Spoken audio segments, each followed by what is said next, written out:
Coba perhatikan Lukas 1 ayat ke-5, Herdi. Kamu bisa baca nggak? Nggak bisa kan? Jalanmu Nah, hanya itu, bro. Kamu bisa baca nggak? sebentar. Loh iya, saya bisa baca dan bisa sekaligus menjelaskan. Kamu tidak bisa baca, Buktinya tapi tadi toh kamu nggak tahu bacanya sekarang toh. coba perhatikan. Kamu Sekarang ini coba ngelawak atau perhatikan. apa, Ya, bro? sekarang coba perhatikan. Kamu silahkan baca ini. Silahkan kamu baca. Kalau kamu memang bisa. Kalau Nah, saya bisa menjelaskan dan bisa. buktinya Enggak. tadi Coba. kamu baca Loh, toh. kamu.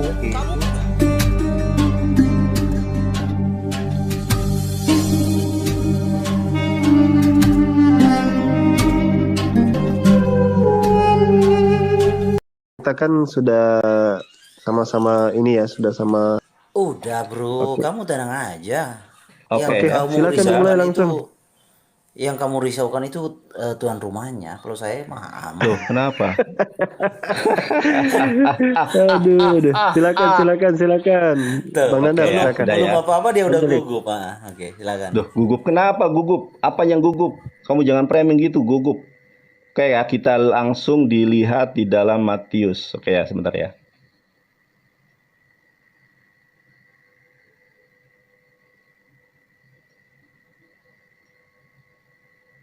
Oke teman-teman ya, kita lihat ya.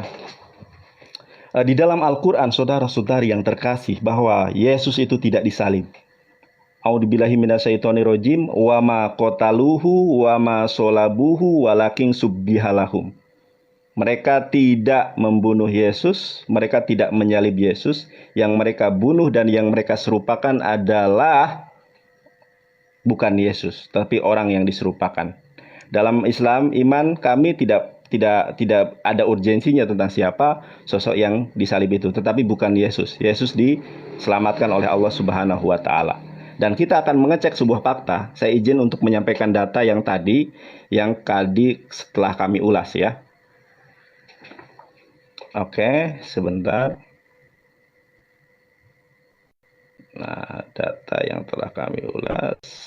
Oke ya.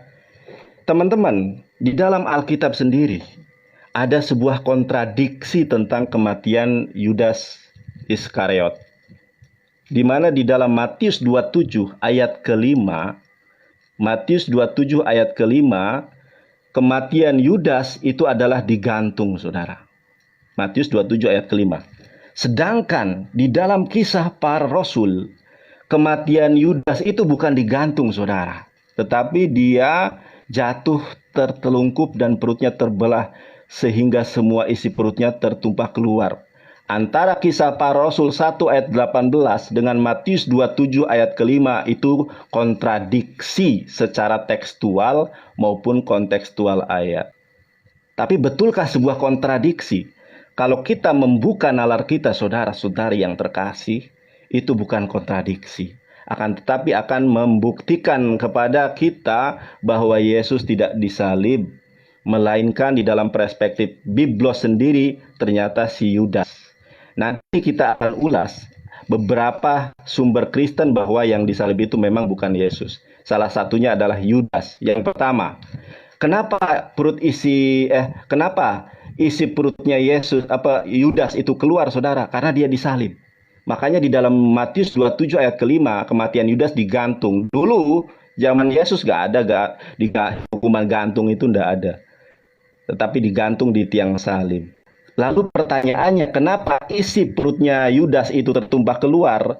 Karena sosok yang digantung di tiang salib, bisa kita lihat ini ya. Sosok yang digantung di tiang salib itu ditombak perutnya, saudara. Ya, ditombak perutnya oleh tentara Romawi. Oleh karenanya kenapa kisah para rasul 1 ayat 18 perut Yudas terburai. Oke. Lalu saya ingin menyampaikan sebuah fakta, saudara. Fakta apa? Kita lihat data dari Kristen yang sangat otoritatif ya. Ini bukunya Menguak Injil-Injil Rahasia yang dikarang oleh Desi Ramadhani SJ ya, sarjana Jesuit. Ini tidak setiap orang mendapatkan gelar ini. Kita lihat teman-teman biografinya dulu ya, biar tidak ada fitnah di antara kita. Ini sumber dari kekristenan. Nah, Desi Ramadhani ini adalah dosen tafsir kitab suci di Sekolah Tinggi Filsafat Dria Jakarta. Pernah mengenyam pendidikan teologi di Universitas Gregoriana, Roma, dan spesialisasi bidang kitab suci di Pontifium Institutum Biblicum Roma, Italia. Meraih gelar doktor teologi bidang kitab suci dari Jesuit School of Theology, Berkeley, California, Amerika Serikat. Ini orang Kristen, seorang Romo, seorang pastor, gelarnya SJ. Nah, di dalam buku ini diungkap sebuah fakta, saudara-saudara yang terkasih. Ada seorang yang bernama Basilides. Basilides ini lebih tua, saudara, dari Injil atau Alkitab yang dipunyai oleh orang Kristen. Karena orang Kristen mempunyai Alkitab dengan kodeks tertua bahasa Yunani, itu dikarang, diciptakan pada tahun 329 Masehi, yang disebut dengan Kodeks Vatikanus. Sedangkan Basilides itu hidup di tahun 117 sampai 138 Masehi dalam Kekaisaran Hadrian. Nah, di sini disebutkan singkat saja, saudara, menurut Basilides, Yesus menyerahkan salibnya kepada Simon dari Kirene. Dan dengan suatu cara Yesus berhasil mengelabui mata semua orang ketika Yesus meminjamkan bentuk raganya kepada Simon pada saat penyaliban. Yesus memandang kejadian itu sambil tertawa, saudara.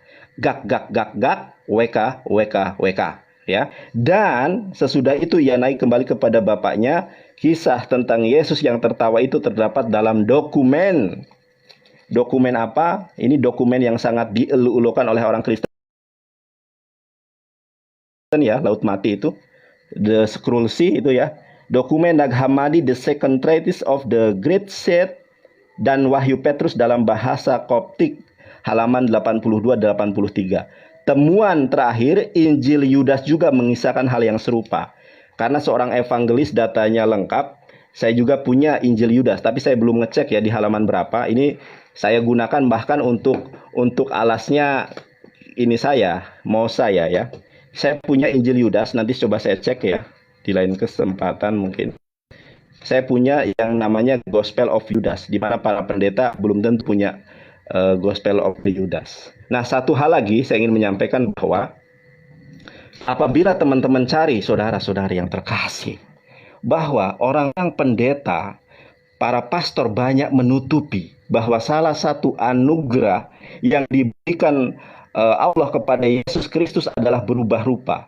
Jarang. Bahkan saya tanya para jemaat pendeta, jemaat gereja tentang apakah Yesus punya karunia berubah rupa, ternyata mereka tidak tahu, saudara.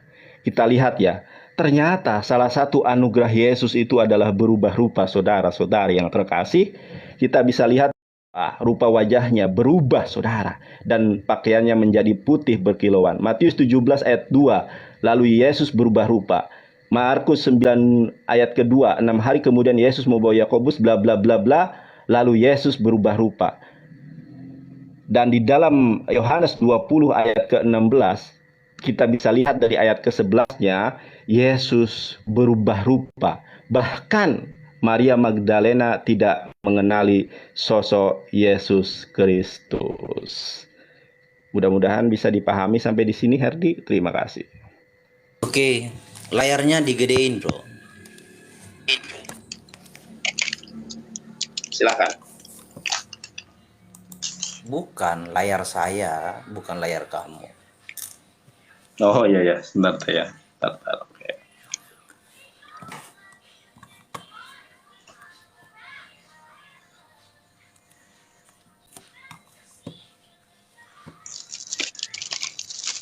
Oke, udah. Silakan.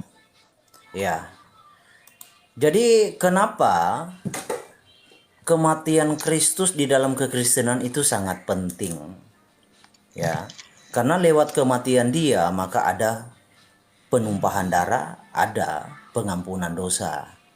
Nah, itu seperti di dalam nubuatan. Jadi kita memahami kawan-kawan yang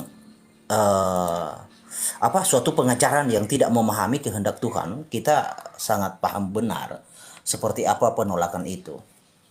Kita memulai dari nubuatannya ya. Ketika Adam dan Hawa jatuh ke dalam dosa, Tuhan berkata kepada Hawa dan Adam, aku akan mengadakan permusuhan antara engkau dan perempuan ini, antara keturunanmu dan keturunannya akan meremukkan kepalamu, dan engkau akan meremukkan tumitnya. Ya, jadi keturunan perempuan itu akan meremukkan kepala si iblis, si ular. Dan keturunan si ular akan meremukkan tumitnya. Nah, secara logika saja dari ayat ini, jika Isa yang dianggap Yesus itu tidak disalib, apanya yang diremukkan? Artinya udah gugur dari hal ini. Lalu kita baca lagi, ya. Jadi kematian Kristus itu bukan sesuatu hal yang remeh-temeh dipandang sebelah mata oleh Ila yang tidak mengerti apa ketetapan Tuhan di balik keselamatan manusia yang sudah jatuh ke dalam dosa. Itu harus tahu dulu. Nah, di dalam Yesaya, saya baca nubuatan-nubuatannya dulu ya. Yesaya 25. Oke. Yesaya 25 ayat 7 sampai 9. Di atas gunung ini Adonai akan mengoyakkan kain perkabungan yang diselubungkan kepada segala suku bangsa, dan tudung yang ditudungkan kepada segala bangsa. Ia akan meniadakan maut untuk seterusnya, dan Adonai Hashem akan menghapuskan air mata daripada segala muka, dan aib umatnya akan dijauhkannya dari seluruh bumi, sebab Hashem telah mengatakannya. Oke. Pada waktu itu orang akan berkata, sesungguhnya inilah Allah kita yang kita nanti-nantikan supaya kita diselamatkan. Inilah Adonai yang kita nanti-nantikan. Oke, marilah kita bersorak-sorak, bersuka cita oleh karena keselamatan yang diadakannya. Oke, kita lanjut lagi ke dalam nubuatan di dalam Zakaria.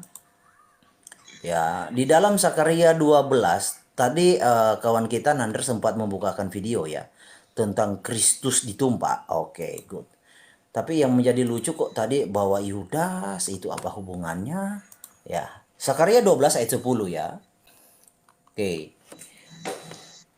Firman Tuhan berkata, aku akan mencurahkan roh pengasihan dan roh permohonan atas keluarga Daud dan atas penduduk Yerusalem, dan mereka akan memandang kepadaku. Ya, di sini Eli yang telah mereka tikam. Jadi yang ditikam adalah Tuhan sendiri, Hashem sendiri. Ya, dan akan meratapi dia seperti orang meratapi anak tunggal, dan akan menangisi dia dengan pedih seperti orang menangisi anak sulung. Oke. Saya baca dulu nubuatannya. Baru di dalam Ayub ya. Ayub 19 ayat 25. Nah, oke. Ayub 19 ayat 25. Oke, 19 ayat 25. Tetapi aku tahu penebusku hidup, dan akhirnya ia bangkit di atas debu. Nah, apa pentingnya Kristus itu tampil ke dunia dan menyerahkan nyawanya? Apakah dia menyatakannya? Ya. Jadi penyaliban itu bukan tanpa makna. Kematiannya bukan tanpa makna. Bukan seperti yang dipahami oleh, saya langsung sebut ya, karena ini kita diskusi ya. Bukan seperti yang dipahami oleh Allah Subhanahu wa Ta'ala bahwa harus diselamatkan.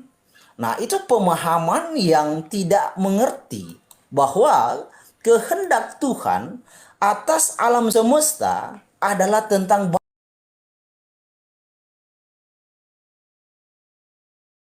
baitnya yang akan menjadi penebus juru selamat. Nah, dalam ini Kristus berkata di dalam Yohanes 10. Kenapa, bro? Hah? Putus-putus. Putus-putus. Wah, masa putus-putus? Ya udah, Oke. Ya, Di dalam Yohanes 10. Kamu goncang. Hah? Ayat 11. Kristus berkata, Ustaz Alwan, suara Saya Herdi yang putus. Halo penonton, suara Maligil bagus atau kagak? Lalu, Tolong. Oh sudah bagus, pokoknya sudah bagus. Kayaknya tadi nge-lag sama-sama coba. tadi. Saya juga kurang perhatikan ya. Ya. Herdi itu suaramu agak dikencangin dikit itu. Ya. Dikencangin bro, ini udah malam kalau saya dengar. Ya. Kamu jangan lemah Herdi. Suaranya Nah, kencang. device-nya kayaknya jauh dari mic kayaknya itu. Waduh, kok jauh dari mic? Nggak apa-apa lah, nggak apa-apa lah. Gimana? Silakan lanjut Mic-nya. aja. Oke? Sudah oke? Kamu deh. Oke. Nah, Kasih hiburan. Pudin ditemenin teh. oke ya. Oke. Di dalam Yohanes 10 ayat 11, Kristus berkata, "Akulah gembala yang baik. Gembala yang baik memberikan nyawanya bagi domba-dombanya." Lalu atas dasar apa Allah Subhanahu wa taala ya mengkonotasikan Isa adalah sama dengan Yesus, diselamatkan, diserupakan. Sedangkan ketetapan Tuhan yang berlaku atas Kristus, atas Mesias, yaitu diremukan tumitnya. Nah, kalau dia diserupakan, apanya yang diremukan? Ya, kita bukakan lagi di dalam Lukas 24. Ya, Lukas 24. Oke. Lukas 24 ayat 44. Ya. Kristus berkata kepada mereka, "Inilah perkataanku yang telah kukatakan kepadamu ketika aku masih bersama-sama dengan kamu, yakni bahwa harus digenapi semua yang ada tertulis tentang aku di dalam kitab Taurat Musa, kitab para nabi, dan kitab Mazmur." Jadi yang dikatakan oleh Nandar tadi berubah rupa itu bukan berubah wajah, tetapi transfigurasi. Wajahnya itu bercahaya, bukan berubah dari Kotaro menjadi kesatria baja hitam, bukan kayak gitu. Wajahnya bercahaya, transfigurasi ya. Nah, lanjut lagi di dalam ini sebelum penyaliban ya, di dalam Matius ya. Di dalam Matius 16. Nah, ini poinnya yang harus kawan-kawan muslim ketahui. Matius 16 ayat 21 sampai 23. Sejak waktu itu Kristus mulai menyatakan kepada murid-muridnya bahwa ia harus pergi ke Yerusalem dan menanggung banyak penderitaan dari pihak tua-tua, imam-imam, kepala dan ahli-ahli Taurat, lalu dibunuh dan dibangkitkan pada hari ketiga. Tetapi Petrus, nah di sini tindakan Petrus ini dipakai oleh iblis. Narasinya sama seperti Allah Subhanahu wa taala. Kita baca ya. Tetapi Petrus menarik Kristus ke samping dan menegur dia, katanya, "Tuhan, kiranya Elohim menjauhkan hal itu. Hal itu tentang penyaliban. Hal itu sekali-kali takkan menimpa engkau." Maka Kristus berpaling Elohim, melainkan apa yang dipikirkan manusia. Jadi memang pemikiran Petrus ini yang dikuasai iblis sama seperti pemikiran yang diajarkan Allah Subhanahu wa taala kepada umat Islam. Kristus langsung menghardiknya. "Nyala engkau iblis." Jadi kawan-kawan ya, kalau kita mau diskusi tentang penyaliban, saya ini kasihan. Karena apa? Konsekuensinya fatal. Ketika ada orang yang menarasikan Kristus tidak disalib atau diselamatkan, maka orang yang menarasikan itu mau tidak mau dia menyandang status iblis.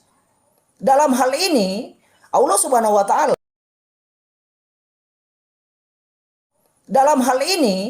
Allah Subhanahu wa taala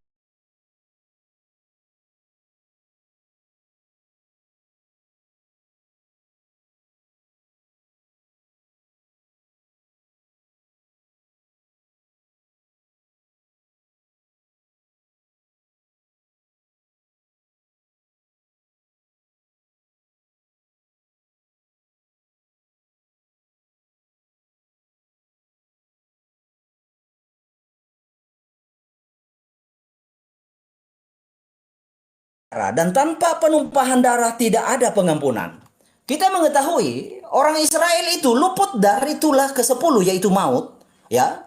Itu tipologinya. Orang Israel luput dari tulah ke-10 adalah karena darah yang dioleskan di ambang pintu. Begitu juga ambang pintu. Begitu juga manusia luput dari maut oleh karena menerima darah Kristus. Makanya Kristus mengatakan di dalam Injil Yohanes, barang siapa yang meminum darahku dan memakan dagingku, ia akan mendapat hidup kekal.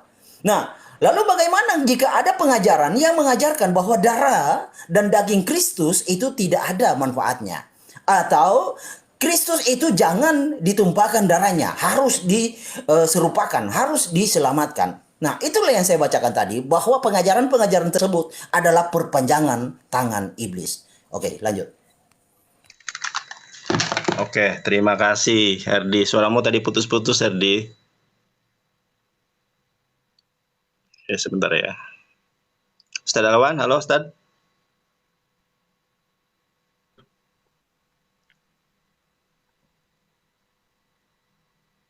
Halo, halo. Iya Bang Nanda. Bisa dengar, bro? Kedengaran, Silakan. kedengaran. Oke ya, sebentar ya. Oke ya, sebentar. Saya tunjukkan datanya nih. Jadi gini ya, itu makanya saya sudah sampaikan berulang kali ya saudara, bahwa firman Tuhan itu pasti benar saudara. Wa qul ja'al haqqu wa jahaqal batil innal batila kana jahuqa. Mudah-mudahan pada malam hari ini banyak orang Kristen terberkati ya. Herdi, sepanjang apapun pemaparanmu, tidak bisa membantah ayat-ayat Alkitab sendiri, bahkan buku-buku dari abad pertama yang mengatakan bahwa Yesus memang tidak disalib. Oke ya, sebentar ya, saya lupa tadi bukunya ini sebentar ya.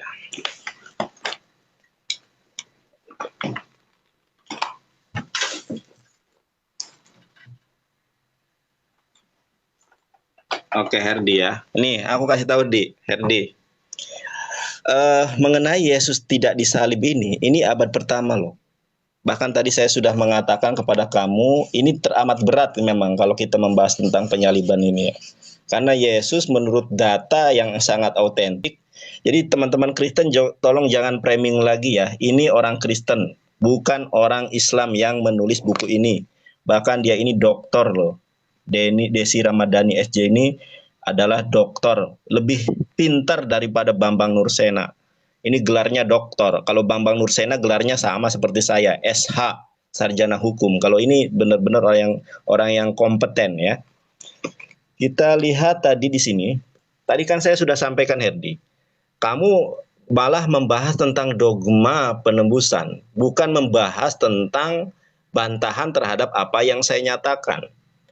Apa yang saya nyatakan, saudara-saudara yang terkasih, dari awal saya sudah menyampaikan beberapa data bahwa Yesus memang tidak disalib.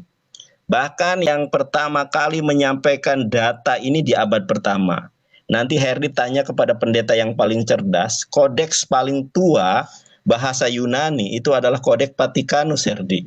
Yang dikarang, yang diciptakan pada tahun 329 Masehi. Jauh banget ya, lebih kredibel data yang dibawa oleh Basilides yang hidup pada abad pertama 117 sampai 138 Masehi. Ternyata menurut data ini Yesus tidak disalib. Menurut Basilides, Yesus menyerahkan salibnya kepada Simon dari Kirene, dan dengan suatu cara Yesus berhasil mengelabui mata semua orang, menipu, mengelabui, membuat tipu muslihat, ya, mengelabui mata semua orang ketika Yesus meminjamkan bentuk raganya kepada Simon. Pada saat penyaliban, ya, Yesus memandang kejadian itu sambil tertawa.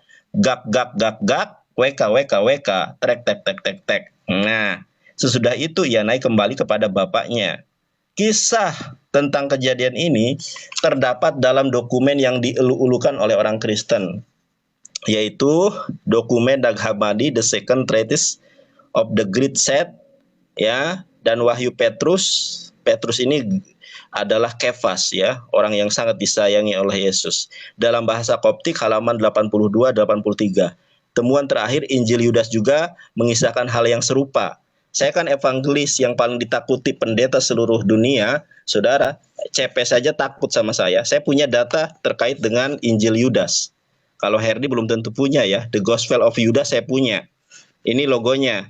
Tapi saya jadikan alas dari MOS saya. Insya Allah nanti saya akan ungkap di lain kesempatan. Kemudian data-data Alkitab. Sinyal saya lagi jelek, makanya sambil duduk saya ini ya. Sambil duduk di depan pintu. Nah, Herdi, perhatikan Herdi ya. Saya sayang kepada kamu. Mudah-mudahan kamu mendapatkan hidayah dari Allah Subhanahu wa taala. Yesus itu bukan bercahaya, Saudara. Yesus itu memang berubah rupa sebagaimana yang dinyatakan di dalam Al-Qur'an. Ya, bahwa Yesus itu wa maqataluhu wa masalabuhu walakin subihalahum. Kita buka lagi nih. Tadi kamu bilang Yesus itu tidak berubah rupa. Jelas, makanya para pendeta tidak banyak menyampaikan ayat ini. Nih, Lukas 9 ayat kedua. Lukas 9 ayat ke-29. Ketika ia sedang berdoa, rupa wajahnya berubah, pakaiannya menjadi putih berkilauan. Itu Lukas 9 ayat 29.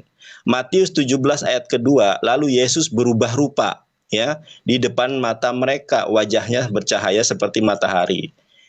Markus 9 ayat kedua, 6 hari kemudian Yesus membawa Petrus, Yakobus, Yohanes dan bersama-sama dengan mereka ia naik kepada sebuah gunung, lalu Yesus berubah rupa. Nah, kita cari di sini gampang kok sekarang itu.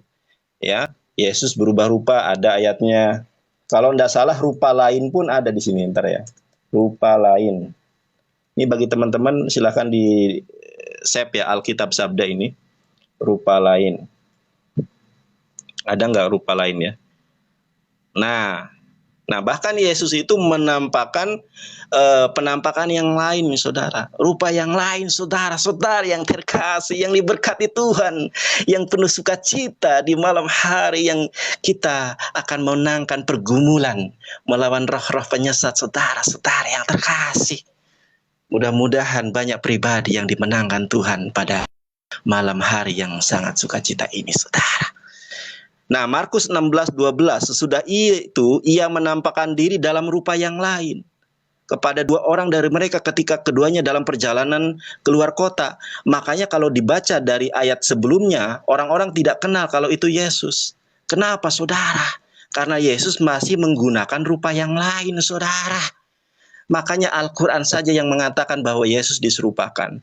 Tetapi saya seumur-umur debat dari tahun 2009, saya tidak pernah mendengar khotbah dari pendeta bahwa Yesus salah satu anugerah yang diberikan Tuhan kepadanya, saudara, yaitu berubah rupa, saudara.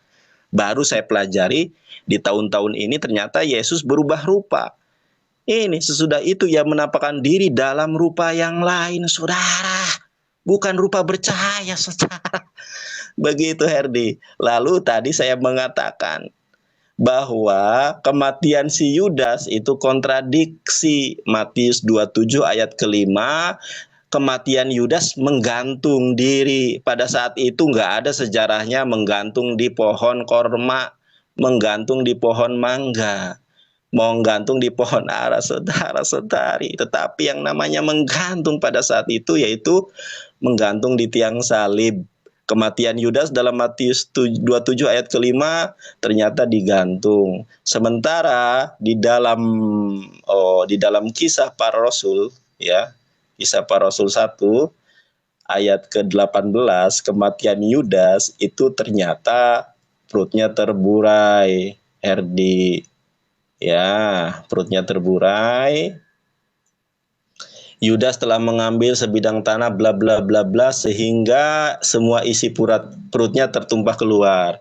Saudara-saudari yang terkasih, saya izin menyampaikan saudara, kenapa perut Yudas terburai? Karena ketika sosok yang disalib itu, yang dianggap oleh Yesus yang sebenarnya adalah Yudas, itu ditusuk perutnya, saudara. Karena perutnya ditusuk oleh tentara Romawi, saudara-saudari yang terkasih, maka boleh kiranya Yudas kalah dalam pergumulan, saudara. Karena dia kalah dalam pergumulan, saudara, akhirnya dia harus kebobolan perutnya sehingga tertumpah keluar, saudara. Herdi, ini adalah sebuah kebenaran firman Tuhan yang harus kamu terima, saudara. Ayat-ayat Yesus berubah rupa sangat banyak, Herdi, yang terkasih. Yesus berubah rupa, Yesus diselamatkan. Ada satu peribahasa, Herdi, tentang di dalam Islam itu yang namanya hasad. Apa itu hasad? Hasad itu adalah bersukacita melihat orang lain menderita dan menderita melihat orang lain bersukacita. Inilah teman-teman Kristen yang ketika Yesus menderita dia bersukacita, saudara. Tetapi ketika Yesus menikah mereka menderita, bahkan melaporkan evangelis di Jakarta Selatan itu sama pengacara Baradae, karena evangelis sebagai pewarta firman yang ditakuti oleh para pendeta seluruh Indonesia. Saudara-saudari yang terkasih, Herdi, karena ini pembahasannya begitu berat ya, memang Herdi nggak bisa, Herdi kamu nggak bakal sanggup. Jadi saya kasih kesempatan buat kamu untuk sekali lagi menyanggah ya terkait buku-buku. Boleh Herdi kamu gunakan buku, karena saya ini Herdi ya, ini buku boleh kamu searching dulu di online itu Herdi. Saya cari di online shop 2 tahun yang lalu masih ada 100 bukuan. Ternyata setelah saya cari buku ini sekarang itu sangat langka. Mungkin diborong oleh teman-teman Kristen agar tidak dibaca oleh jemaat Kristen. Ini buku lebih pandai dari Bambang Nursena. Ini ahli Ibrani, ahli Yunani yang disebut Bapak Desi Ramadhani, masih muda, ahli, dia ini doktor, ahli Ibrani, ahli Yunani. Jadi kamu bisa belajar ke Bapak ini, silahkan dihubungi. Benar nggak Yesus itu tidak disalib? Silahkan di buku ini ya Herdi. Begitu Herdi, silakan kamu sanggah. Kalau kamu sanggahanmu cuma dogma, maka saya sudah lapar, begitu ya. Mungkin di lain kesempatan bisa kita lanjutkan. Bapak ini silakan dihubungi. Tapi kalau Yesus suara kamu itu Herdi, feedback Herdi. Oh ya, ini gimana suara saya? Udah. Udah? Oke. Udah. Yuk. Bisa dibesarkan layarnya, bro. Kamu sanggahanmu cuma begitu ya. Oke. Feedback. Ya suaramu itu ada ini mantul itu. Gimana? Mantul? Halo. Feedback suaramu itu. Masa feedback, bro? Iya. Penonton, suara saya feedback. Feedback. Ya suaramu itu ada ini mantul. Suaramu 2 itu. Nggak ada yang keluar, Om. Kok bisa itu suaranya mantul, dibilangin mantul. Gimana? Bagus? Halo? Ustaz Alwan, coba Ustaz Alwan ini Ustaz. Halo? Ustaz. Suaramu 2 itu. Wah, bagus itu. Double. Ustaz Alwan. Suaranya mantul. Dibilangin. Kayaknya jenis HP kalian, bro, yang nggak bisa nangkap karena HP saya Mito. Tanya ini saja. Coba di mute, coba di mute dulu, di mute sebentar. Coba di mute. Nah, tuh kan kalau kamu di mute aman Herdi. Gitu. Coba dinyalakan lagi. Coba nyalakan Herdi. Oh, Bro Alwan. Enggak, kamu, bukan Ustaz Alwan, kamu. Kok saya sih? Nah, gimana? Mantul? Mantul kagak? Nah, ini sudah tidak ini. Sudah tidak ini. Nah, sudah tidak. Bagus. Ternyata ininya. Oke. Jadi Nanda tadi membawakan Markus 16 ayat 12. Jadi memang dasarnya kalau hanya untuk mencari sesuatu kelemahan, mencomot saja, tidak membaca satu perikop. Sesudah itu ia menampakkan, jangan dipotong kawan. Ya, silakan. Sesudah itu ia menampakkan diri dalam rupa yang lain kepada kedua orang dari mereka ketika keduanya dalam perjalanan keluar kota. Ini konteks ketika Kristus sudah bangkit dengan tubuh kemuliaan. Ya. Jadi kemuliaan tubuh sebelumnya dan kemuliaan tubuh setelah bangkit itu beda. Setelah lewat hari Sabat, Maria Magdalena, Maria ibu Yakobus serta Salome membeli rempah-rempah untuk pergi ke kubur meminyaki Yesus. Jadi konteksnya ini setelah bangkit. Ngapain pula mau dibawa ke konteks penyaliban, penggagalan penyaliban? Pahamlah, bro, jangan membodohi orang-orang dengan hal-hal begitu. Lalu di dalam Lukas juga ya. Kita mulai dari sini ya. Lalu ia berkata, Yesus ingat akan aku apabila ini seorang yang disalib dengan Yesus, ya. Jadi kalau itu Yudas, nah saya mau ngulas sedikit tentang Yudas. Fatalnya gini bro, kalau you mau ngotot Yudas yang disalib, maka kesannya jatuhnya Allah itu jadi pendusta, Allah membohongi, ngeprank semua orang di situ. Bayangkan betapa hinanya Anda beriman kepada Tuhan yang memperdaya, yang membohongi, ngeprank semua orang di situ. Iya kan? Maksudnya kan kayak gitu. Jadi itu nggak layak bro. Jadi Jangan gini, itu kawan. Harry, jangan preman kayak gitu, jangan menghujat. Aduh, kita diskusi ini kawan. Saya menarasikan sesuatu realita dengan konsekuensinya. Jadi kalau you mau ngotot itu Yudas, maka konsekuensi logisnya Allah jatuh kepada seorang yang membohongi orang-orang saat itu. Ya, jatuhnya kayak gitu. Itu harus lu terima. Itu konsekuensi logis. Teganya you beriman kepada Tuhan yang membohongi orang. Apakah gak ada jalan lain untuk meloloskan Isa? Harry, Aduh, bentar Harry. ini parahnya Harry, kayak gini lah. bentar ya. Gini. Enggak, bentar ya. Bro, Saya tidak akan pernah perjanjian kan di awal, kalau you motong, saya out. Oke? Iya, sebentar. Makanya jangan Kamu udah motong menghujat lah. maksud saya tidak. Saya nggak Kamu jangan menghujat kalau kalah kawan. debat. Saya paham Tadi alur kamu diskusinya. bilang Saya Allah inilah itu. paham. Saya tidak membahas tentang Allah.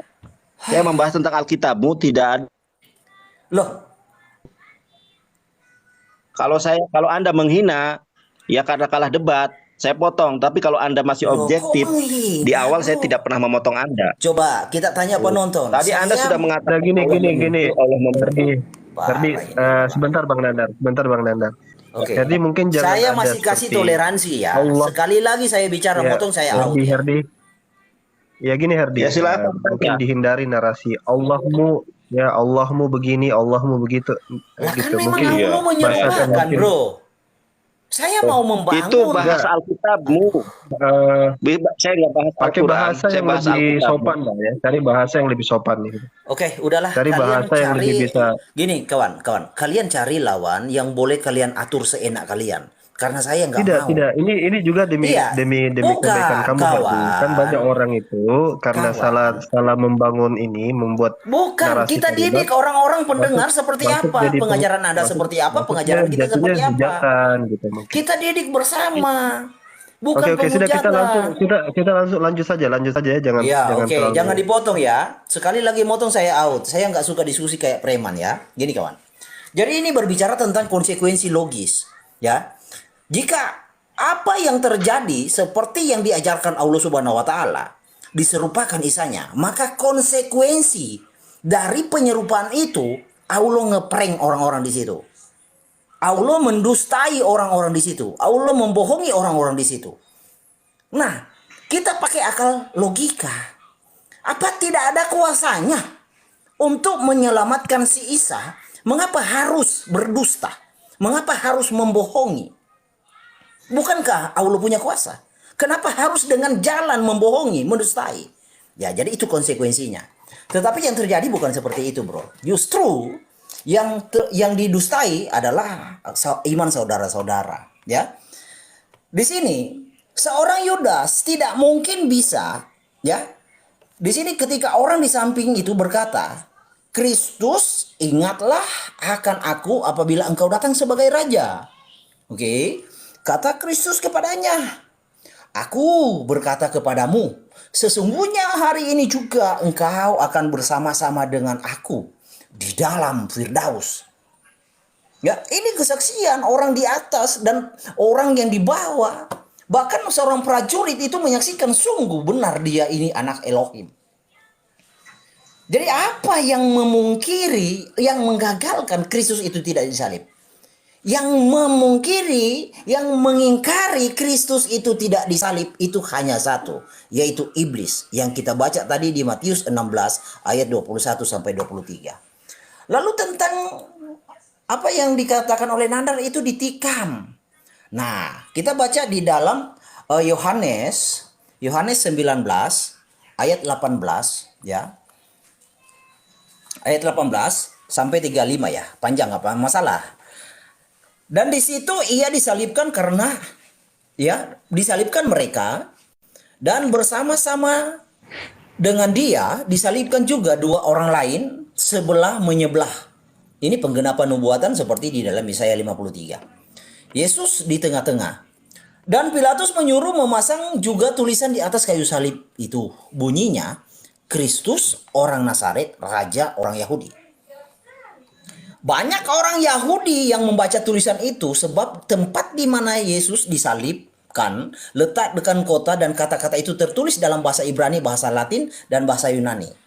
Maka kata imam-imam kepala orang Yahudi kepada Pilatus, "Jangan engkau menulis raja orang Yahudi, tetapi bahwa ia mengatakan aku adalah raja orang Yahudi." Jawab Pilatus, "Apa yang kutulis tetap tertulis." Jadi bayangkan, banyak orang Pilatus dibohongi kalau Isa itu diserupakan. Banyak orang dipecundangi, ya kan?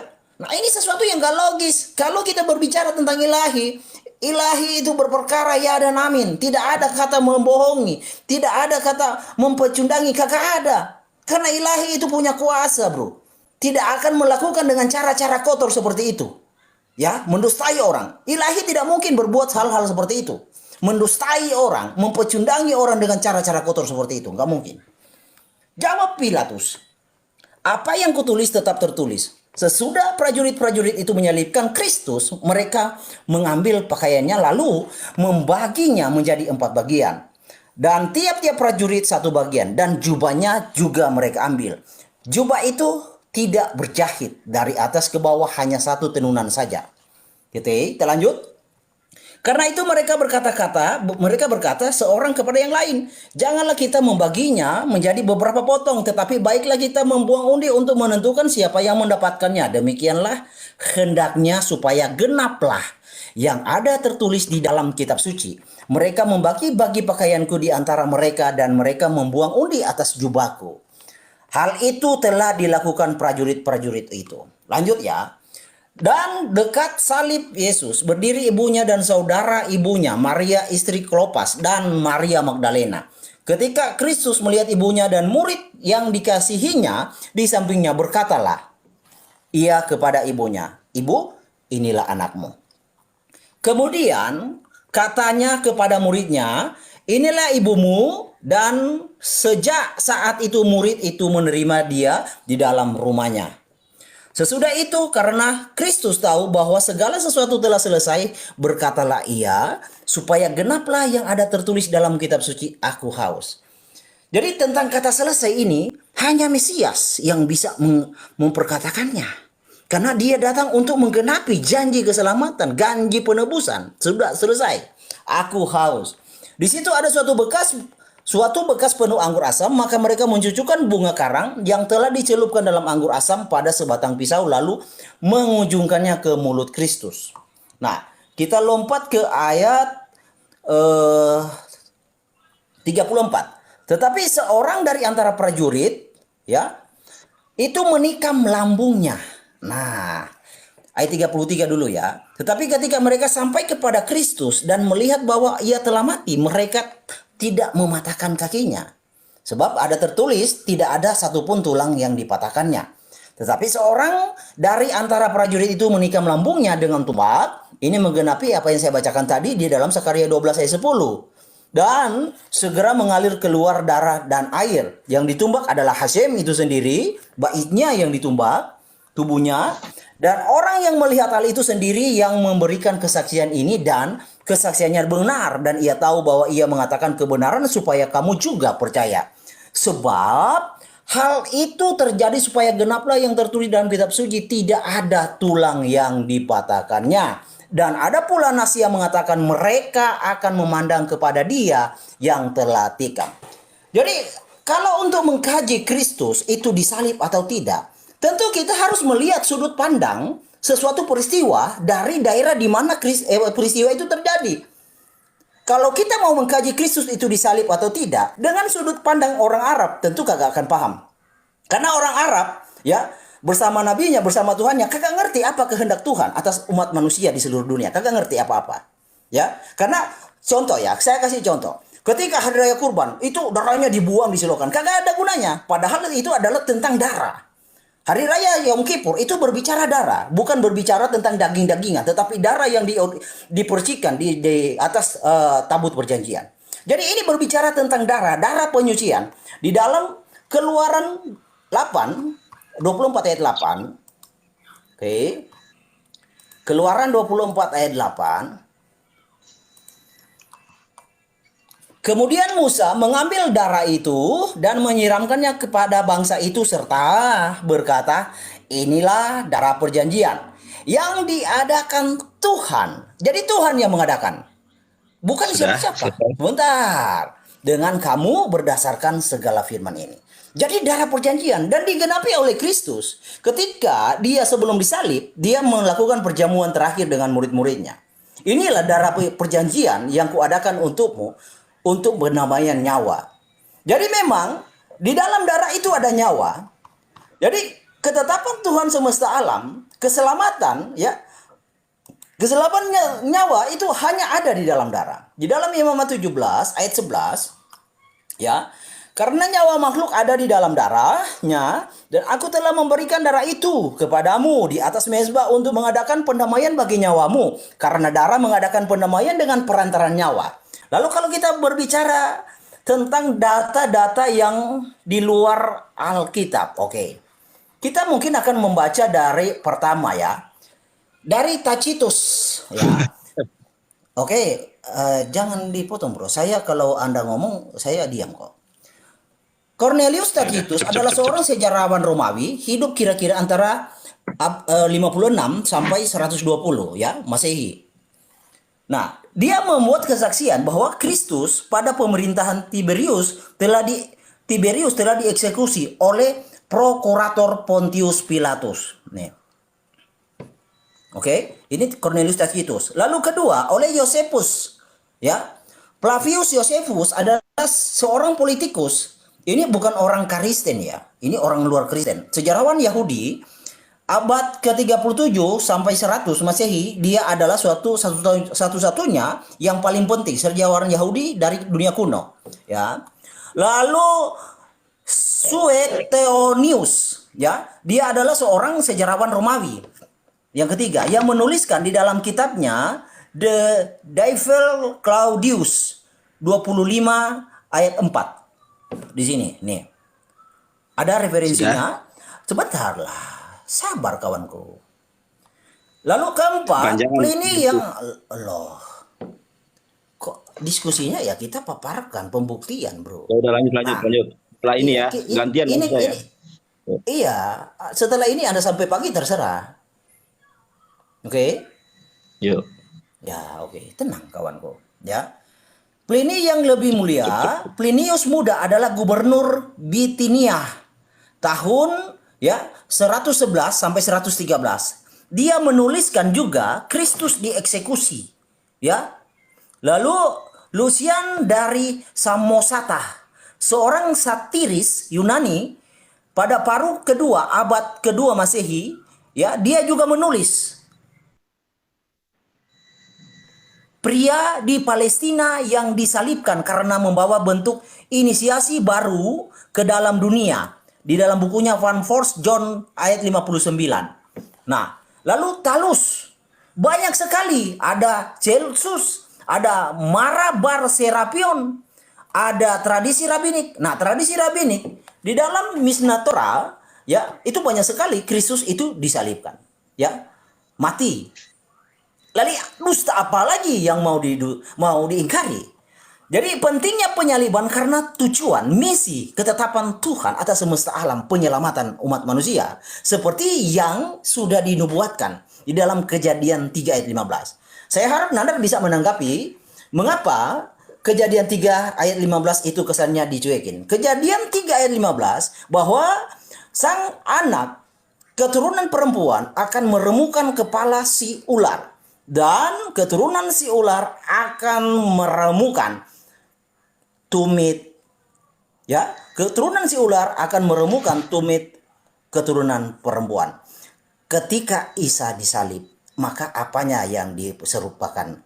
maka apanya yang diremukan? Inilah yang menjadi poin kita, bahwa penyaliban itu hanya bisa dimengerti ketika kita membawa konteks ini dari sudut pandang Alkitab, bukan dari kitab apapun yang tidak tahu, kitab anta beranta yang tidak tahu dikehendaki oleh Tuhan yang mana.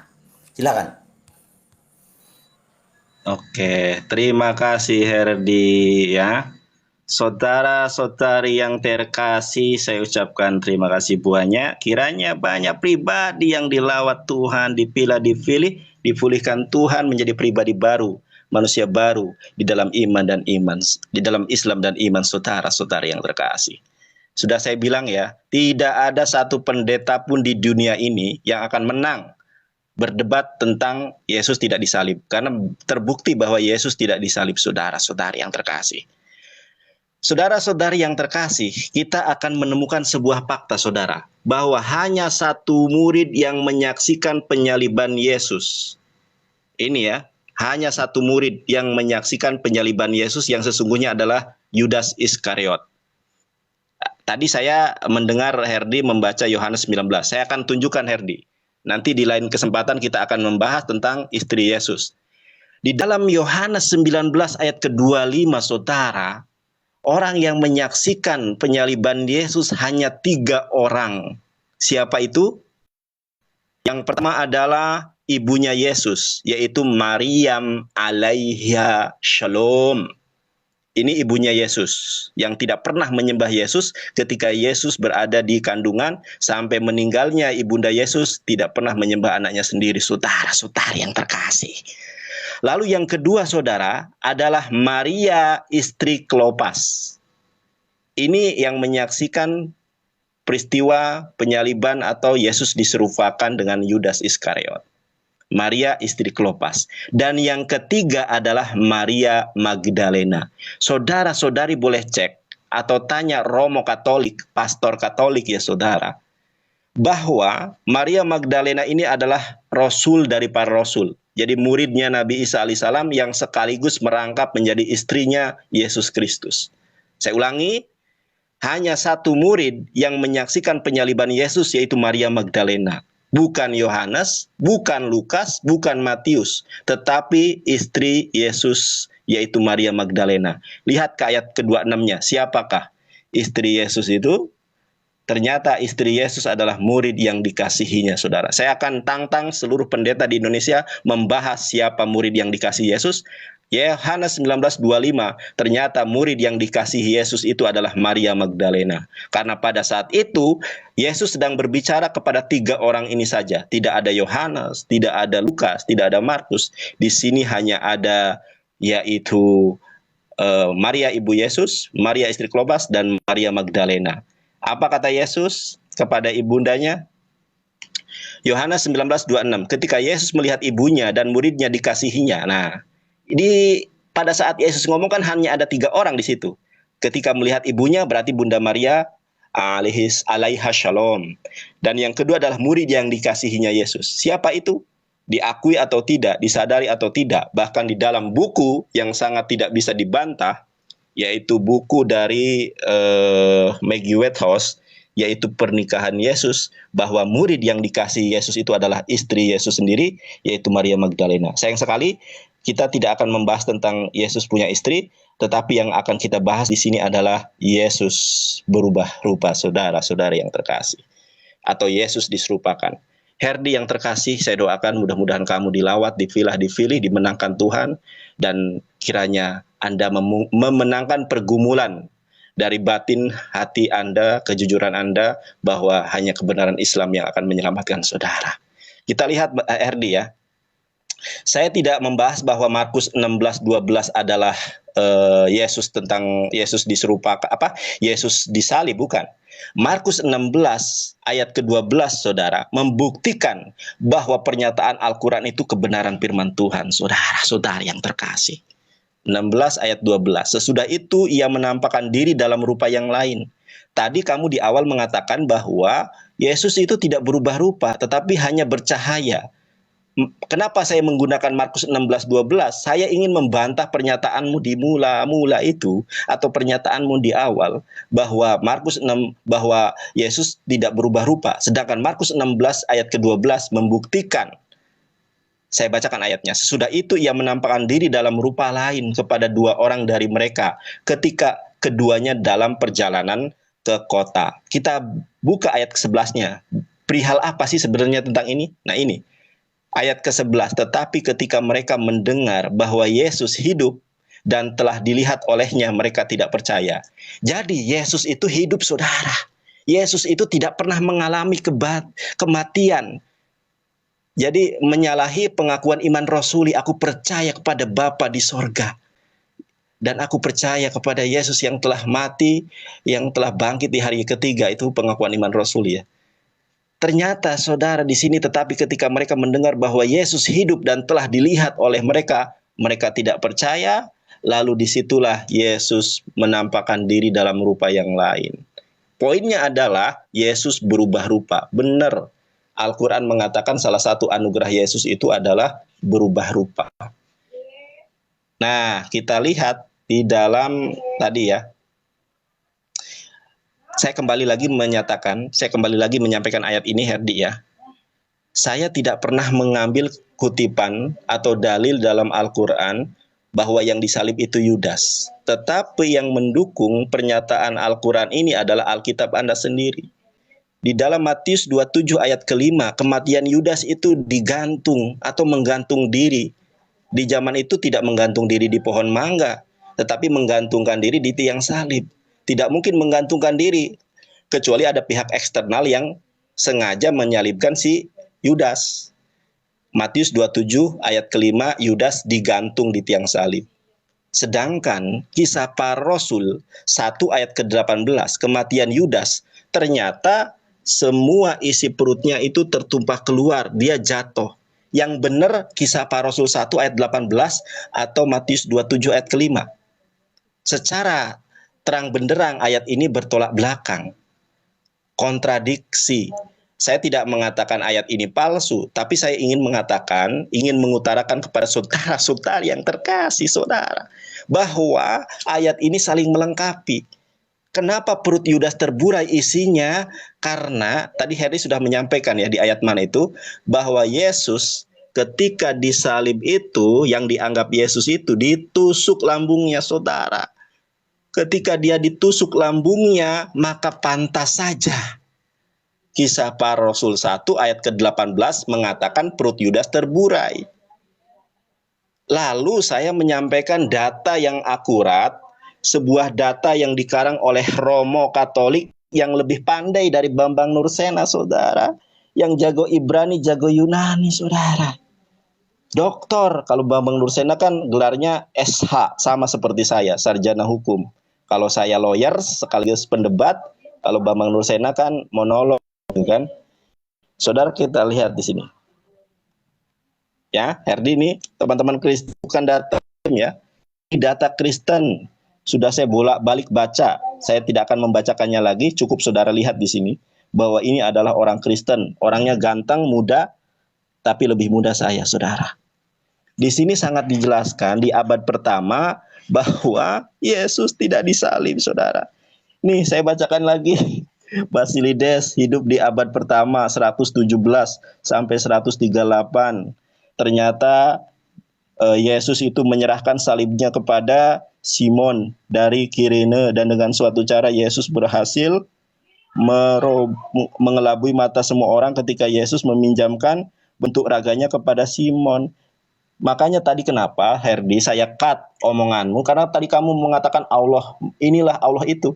Dari awal saya berdebat dengan kamu atau berdiskusi, saya tidak pernah mengutip pernyataan atau firman Tuhan Allah Khalik Langit dan Bumi, tidak. Saya hanya mengutip murni Alkitab, karena saya memang ahlinya di Alkitab, bukan ahli dalam Al-Quran. Kalau ahli dalam Al-Quran ya Ustadz Alwan, gitu kan.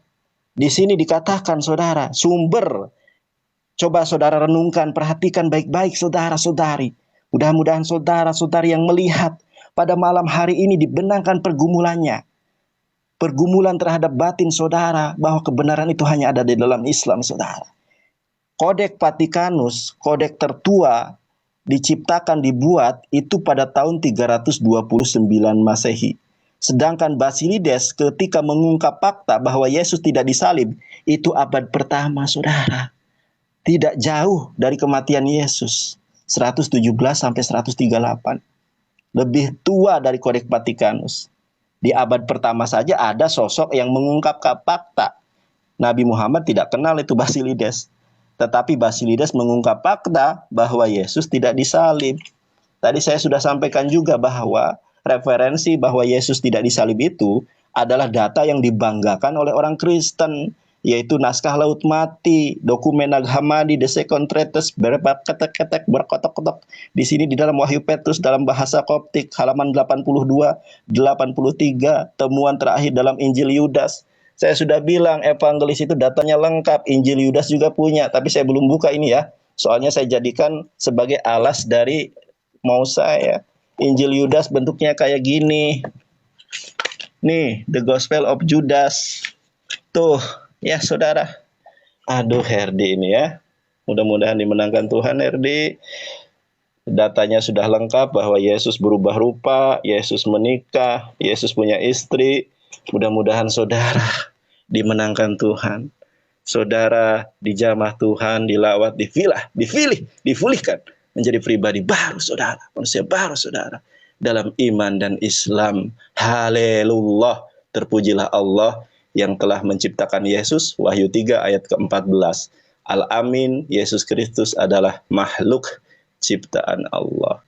Saya rasa kalau hanya bolak-balik ke situ saja, mungkin diakhiri saja. Saya berikan waktu kepada Bang Herdi untuk memberikan closing ya. Karena yang diungkapkan tadi itu tidak menolak argumentasi saya, justru menguatkan bahwa Yesus itu diselamatkan, diserupakan berdasarkan ayat-ayat Alkitab itu sendiri. Saya aturkan terima kasih kepada Herdi. Bagi teman-teman Kristen, tolong undang CP Bambang Nursena untuk berdebat dengan evangelis Yonatan Nendar yang sangat ditakuti oleh para pendeta seluruh dunia. Terima kasih. Silakan. Oke, ya. Jadi tentang Yohanes tadi, ya, yang dikutip oleh Nandar, ya, Yohanes berapa ya tadi kita buka lagi ya. Yohanes 19:25. Yohanes 19, oke. Sebenarnya di situ terang benderang. Dan cara ngototnya tentang apa? Siapa? Yudas yang itu sampai usus-ususnya semua terburai. Nah, itu kan tidak melambangkan Kristus ketika ditombak itu keluar cairan, bro. Bukan usus-ususnya, semua isi perutnya itu keluar, kagak. Jadi dari situ saja sudah ketahuan kamu itu ya kok layarnya jadi kecil sih? Turunkan satu, bro, biar layar saya jadi besar. Udah kelihatan HRD, kelihatan Iya, nggak apa-apa. maksudnya Aku lihat jadi kecil. Nanti kawan-kawan di bawah nggak bisa lihat. Nggak apa-apa, nanti naik lagi kalau udah lihat. selesai. Nah, turunkan saja satu. Oke. Dibaca aja. Apa perlu gue baca? aja. Aman, bro, aman. Ya, baca Maksudnya aja. biar layar saya besar loh. Iya. Dibaca aja Her. Oke, dibaca aja ya. Oke. Ya. Nah, Nanti aku data kecil juga. oke. Jadi di dalam Yohanes 19 ayat 25, dan dekat salib Yesus berdiri ibunya. Di sini dia kan menganalogikan murid yang dikasihinya ini adalah Maria Magdalena. Murid yang dikasihinya di sini, bro ya. Nah, contoh. Ini di penghujung Yohanes 21. Ini penampakan Kristus terakhir ketika dia bangkit. Ya, kemudian Yesus menampakkan diri lagi kepada murid-muridnya di pantai di Danau Tiberias. Ia menampakkan diri sebagai berikut. Ya. Di situ di pantai berkumpul Simon Petrus, Thomas yang disebut Didimus, Nathanael dari Kana yang dari Galilea, anak-anak Zebedeus, dan 2 orang muridnya yang lain. Jadi nggak ada perempuan. Nah di sini di penghujung ayat ini Dikatakan murid yang dikasihi. Ketika Petrus berpaling, ia melihat bahwa murid yang dikasihi Yesus sedang mengikuti mereka, yaitu murid-murid pada waktu mereka sedang makan bersama, duduk dekat Yesus dan berkata, mereka makan di pantai ini bro, di danau. Jadi buat apa Maria Magdalena ikut-ikut ke pantai? Jadi Yang bro harus dimakan ya. paham juga. Inilah. Ya maksudnya kamu jangan gemeteran, masa debat sama evangelis aja gemeteran, nggak usah lah. Ya lanjut Her. Jangan motong lah kawan, oke? Nah, lalu yang dibawa itu tentang murid yang dikasihinya, itu sifatnya itu singular, maskulin, bukan feminim. Tauton, definitive article, ditulis dalam bentuk akuatif, singular, maskulin, bukan feminim. Jadi bukan Maria Magdalena. Lah, lagian Maria Magdalena ngapain di pantai? Nggak mungkin Maria Magdalena itu jadi nelayan. Jadi pekerjaan laki-laki itu bro. Nah oke ya, jadi selesai ya. Lalu kawan Nandar, harusnya Anda bisa menjelaskan alasan Isa ya tidak disalib itu apa? Apa untungnya bagi Allah Subhanahu wa taala? Kalau di dalam kekristenan dengan Kristus disalib, maka ada pengampunan atas manusia yang sudah jatuh ke dalam maut. Nah kalau Isa tidak disalib, mustahil ada pengampunan. Lalu alasan Isa diselamatkan, diserupakan itu apa? Hanya alasan kemanusiaan. Ya mungkin logikanya Allah seperti itu, hanya alasan kemanusiaan. Tapi ketahuilah, ketika Nandar tadi menarasikan Kristus mengelabui, wah bro, Kristus itu tidak ada pengajaran-pengajaran mengelabui, mempecundangi orang, mendustai orang lain, nggak ada. Jadi jangan kau narasikan hal-hal seperti itu yang menjadi sifat Allah Subhanahu wa taala, jangan kau narasikan kepada Kristus. Ya. Tidak ada Kristus itu. Aduh. Jangan, sebentar, Bro. Tidak ada sifat Kristus mengelabui kawan. Ya, membohongi orang. Jadi dia itu punya kuasa. Bisa saja mengatakan tobat kalian, bisa. Tetapi dia tidak lakukan karena biarlah itu terjadi. Jadi mengelabui itu adalah sifat ketidakmampuan yang dilakoni oleh iblis untuk mewujudkan kuasanya, untuk mewujudkan rencananya. Itu iblis. Jadi maka benarlah yang dikatakan oleh Kristus di dalam Matius, kita baca lagi ya. Matius 16 ayat 21 sampai 23. Sejak waktu itu Kristus mulai menyatakan kepada murid-muridnya bahwa ia harus pergi ke Yerusalem dan menanggung banyak penderitaan dari pihak tua-tua, imam-imam, kepala dan ahli Taurat, lalu dibunuh dan dibangkitkan pada hari ketiga. Tetapi Petrus menarik Kristus ke samping dan menegur dia, katanya, Tuhan, kiranya Elohim menjauhkan hal itu. Apa hal itu? Tentang penyaliban. Hal itu sekali-kali takkan menimpa engkau. Jadi apa yang dilakoni oleh Petrus ya di sini sama seperti apa yang dilakukan oleh Allah Subhanahu wa taala. Petrus mau mencoba menggagalkan penyaliban. Ya, Petrus berkata, hal itu sekali-kali takkan menimpa engkau tentang penyaliban itu. Tetapi Kristus berpaling dan berkata kepada Petrus, "Enyahlah iblis." Nah, makanya ketika kita mendiskusikan tentang penyaliban, bro, maka kawan-kawan muslim itu harus siap. Konsekuensi logis dari narasi ketika Anda mau menyamakan dan mau mencoba mendebat tentang penyaliban, lalu Anda mau mencoba menggiring ke dalam tidak terjadi penyaliban, maka konsekuensinya Allah pada posisi sebagai iblis. Jadi sangatlah benar memang apa yang terjadi di dalam dunia ini, apa yang diajarkan oleh Allah Subhanahu wa taala itu adalah perpanjangan dari tangan iblis, pengajaran bahwa Kristus itu tidak disalib tetapi diserupakan supaya banyak manusia yang disesatkan karena menolak janji penyelamatan, karena menolak tentang karya penyelamatan. Itulah karya iblis. Jadi kawan-kawan, kita harus tahu latar belakang kenapa Kristus itu harus datang dan mati, karena itu adalah ketetapan Tuhan atas dunia supaya dunia itu bisa selamat. Kristus sudah menyatakan gembala yang baik memberikan nyawanya bagi domba-dombanya. Itulah gembala yang baik. Jadi gembala yang baik bukanlah gembala yang mengorbankan nyawa pengikutnya untuk menyelamatkan nyawa gembalanya. Kagak seperti itu. Gembala yang baik adalah gembala yang memberikan nyawanya untuk domba-dombanya supaya selamat. Seperti itulah Kristus yang dijanjikan, bahwa dengan darahnya tercurah, maka seluruh manusia yang percaya kepadanya itu bisa selamat. Seperti itulah penyaliban harus terjadi, karena itu sudah ketetapan Tuhan yang Tuhan nubuatkan jauh sebelum ada peradaban, yaitu kepada Adam dan Hawa. Oke. Oke, sudah. Tapi Herdi, kamu ada sesuatu yang kamu bohongi loh. Murid yang dikasih Yesus itu istri Yesus, Maria Magdalena, ya. Tadi kamu mengatakan di dalam Yohanes 19 ayat ke-25 ada kata-kata kamu hauton. Nggak ada kata-kata hauton di situ. Mau saya tunjukkan original teksnya. Saya bisa baca Yunani loh. Kamu bisa baca nggak? Ya, itu waktumu, silakan. Iya. Ini ya. Sebentar, saya ini dulu cari penunjuk. Oke, atau nggak usah ya. Nah, di sini ya. Ketika Yesus berbicara kepada ibundanya dan kepada murid yang dikasihinya, itu untuk perempuan loh, yaitu Maria Magdalena. Makanya di sini dikatakan, saya bacakan ya.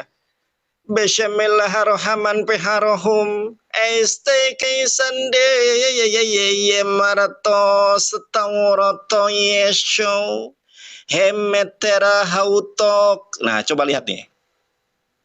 Nah ya, di sini ada si ya, yang bermakna adalah perempuan di situ. Kemudian kai he adelvetes metros hauto Maria heto clovaka Magdalene.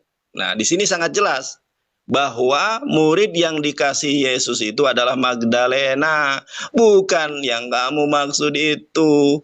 Saya rasa tentang siapa sosok yang disalib, kita dari awal sudah menyampaikan data. Makanya saya di awal katakan teman-teman ya, bukan saya sombong, al-kibru batoril haq wa gomtunas. Tidak ada seorang pendeta pun yang akan menang kalau lawan debat tentang siapa yang disalib atau betulkah Yesus disalib. Karena data-data Alkitab sendiri akurat bahwa Yesus memang tidak disalib. Kalau saya harus memulai dari awal, tentu saya bosan untuk menyampaikannya. Tetapi mudah-mudahan teman-teman yang mengikuti dari awal dapat memahami ini, bahwa inilah sebuah kebenaran firman Tuhan Al-Qur'anul Karim, bahwa Yesus berubah rupa, Yesus diserupakan, Yesus tidak disalib. Data dari awal sudah saya sampaikan, dan saya tidak pernah lari dari konteks dan kontekstual maupun tekstual ayat, yang kita hanya ingin membuktikan bahwa Yesus tidak pernah disalib, melainkan yang disalib maupun yang diserupakan itu adalah sosok yang bukan Yesus, tetapi orang yang dipinjamkan bentuk raganya seperti Yesus. Saya kira demikian Bang Herdi. Puas atau tidak puas bagi para penonton, silakan Anda melihat, menilai, dan bisa Anda mengeksplorasi sendiri. Pernyataan saya sudah lugas jelas bahwa Yesus tidak pernah disalib, melainkan Yesus berubah rupa. Kemudian kalau misalnya Herdi nanti mau membahas tentang murid yang dikasihi, boleh di lain kesempatan kita akan akan Saya membahas closing tentang, dulu, bro. Saya tadi tanya. kan sudah saya bilang closing tadi itu. Waduh. Makanya saya hanya ingin menanggapi sedikit ini saja. Ini Magdalene ini. Jadi nanti kita tentukan saja siapakah Ya, sosok apa-apa. murid yang Ini ya, dikasihi Yesus. ini transit interlinear. Yesus own, oleh karena itu Gideon melihat Nah, makanya Herdi, bentar sebentar, dulu. Herdi. Jangan dipotong. Herdi, sebentar, Herdi. Sebentar, Herdi. Sebentar, Herdi. Sebentar, Her. Ton. Nggak ada kata ton. Coba kamu lihat. Nggak, Aduh. Herdi. Sebentar, Herdi ya. Ini saya bisa baca Yunani ya. Kamu kan membacanya dari interlinear. Coba teman-teman Kristen lebih kredibel saya atau Herdi. Coba baca. Saya akan besarkan kamera saya. Herdi, sebentar. Kita buktikan ya. Kamu atau saya yang bisa baca Yunani. Nah, coba ya. Kita buktikan sekarang ya. Herdi, coba. Kamu baca. Bisa nggak kamu? Ya. Herdi. Baca aja. Kita buktikan masing-masing. Kamu kan tadi membuka itu dari... Ini bukan ajang lomba baca, bro. Baca aja. Loh, enggak. Data yang kamu baca itu salah. Nggak ada tahun di sini nih. Nih ya, ini tahu, nggak ada tahun di situ. Jadi kamu mengambil data dari mana? Sudah saya Iya, bilang, saya tou ini, dan ton sebentar itu Herdi. sama, Lo definitif beda, artikel. Herdi beda. Saya punya Astagfirullah. bukunya loh. Kamu jangan bohongi saya ya. Nih, lihat nih. Saya punya buku Alkitab. Saya itu belajar Yunani itu bukan otodidak. Nih, saya itu belajar Yunani ada bukunya. Nih, bahasa Yunani Koine. Jadi kamu jangan bohongi saya. Gak bisa kamu bohongin. Ini ada gramatikal Hebrunya, gramatikal Yunaninya. Makanya jangan asbun. Sudah saya bilang, saya ini evangelis yang ditakuti pendeta seluruh Indonesia. Kalau Ustadz Juma pendeta ya ditakuti seluruh dunia, saya seluruh Indonesia saja. Ini saya bisa baca Yunani, kamu nggak bisa. Makanya kamu tadi bilang meong. Ustadz Juma di sini ada kata teon katanya, padahal nggak ada kata teon di sini. Ya, saya baca Ini aja, Bang Nandar. Ya. Coba tolong acak Yo. aja, acak ayatnya. Nanti Ya, biar nanti dia yang Herdi. baca. Acak. Ya, Kalau silakan, yang Bang. dibaca Bang Herdi itu dari Lai ke Yunani, beda dengan yang dibaca oleh Dinda Nandar. Iya. Jadi ya, Gak Herdi apa-apa, kamu paparkan. Kita gantian ya. Kalau saya jangan dipotong nanti ya, bro. Silakan. ya gini. Tadi kan kamu baca Yunani, ternyata kamu dari Bible interlinear. Saya baca dari Alkitab the Greek Bible, itu Alkitabmu. Kalau kamu tidak percaya dengan ini, saya juga punya Alkitab. Sudah saya bilang, saya ini evangelis yang ditakuti pendeta seluruh Indonesia. Nih, Alkitab bahasa Yunani ada. Alkitab bahasa Arab ada, ya. Alkitab bahasa Ibrani ada. Alkitab bahasa Yunani juga ada. Mau di sini atau mau di sana, sama. Nih. Ini Alkitab bahasa Yunani ya. Kamu baca tadi berapa itu? Matius, Markus ya. Yohanes berapa tadi? Yohanes atau lama ya. Intinya sama di sini. Kamu mau baca yang mana? Mau baca yang di sini atau baca di laptop? Tuh, makanya Herdi, kamu kalau mau ngulas Alkitab, kamu paling nggak nguasai Yunani dan Ibrani. Karena kalau kamu nggak nguasai, kamu ngawur tadi, ton-ton, nggak ada kata ton. Nih saya bukakan untuk kamu ya. Yohanes 19. Yohanes 19 ya, kita buka nih. Yohanes 19 nih. Oke, 16, 19. Nah ya. 19 ayat 25 ini ya. Yohanes 19 ayat ke-25. Ayat ke-25 sebentar. 25 ini. Nah, ini Herdi nih. Kamu mau baca yang ini apa mau baca ini? Di sini nggak ada kata-kata teon ini ya. Eistekeisan de fara tau ota stauro. Di sini ada Setauro ini sebentar. Mana tadi? Ayat 25 sebentar ya. Ini nih.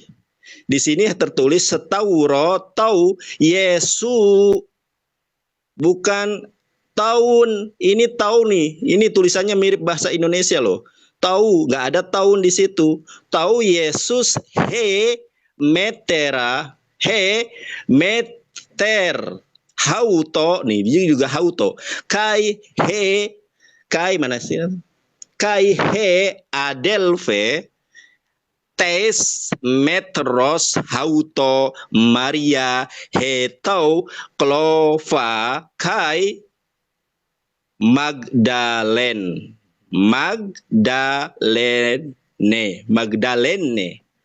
Tuh nggak ada Herdi. Jadi itu saja ya. Di sini ada Ustadz Juma. Coba gantikan dulu saya. Saya klarifikasi, bro. Layarnya ke saya ini ke besar. Nah. Ya. Oke, kita sebentar aja. Nah. Ya, silakan. Kawan-kawan juga teredukasi ya. Oke. Jadi toh memang tulisannya ya. Loh. Bentar dulu. Pindahkan itu kameranya ke atas. Iya.